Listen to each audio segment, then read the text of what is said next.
Hello বন্ধুরা, good morning সবাইকে। সবাই কেমন আছো? আশা করি খুবই ভালো আছো। আমিও খুব ভালো আছি। এখন আমি দাঁড়িয়ে আছি কোলাঘাটের হলদিয়া মোড়ে।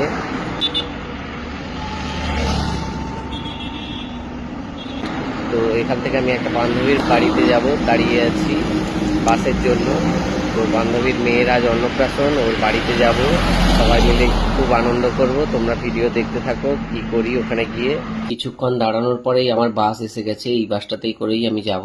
চলো তাহলে বাসে ওঠা যায়। বাসে উঠে গেছি। এই বাসটা ঝাড়গ্রাম যাবে কিন্তু মেদিনীপুর হয়ে। তো মেদিনীপুর হয়ে গেলে আমার অনেক সময় লাগবে, তাই জন্য আমি এই বাসটাই পুরোটা যাব না। আমি খড়গপুর চৌরঙ্গিতে গিয়ে আবার নেমে যাব, অন্য বাস ধরে যাব ঝাড়গ্রাম। খড়গপুর চৌরঙ্গি মোড়ে নেমে গেছি। এইবার এখান থেকে আমি অন্য বাস ধরে ঝাড়গ্রাম যাব। তো বন্ধুরা, চৌরঙ্গি মোড়ে প্রায় আধ ঘন্টা ধরে দাঁড়িয়ে আছি কিন্তু একটাও বাস আসছে না।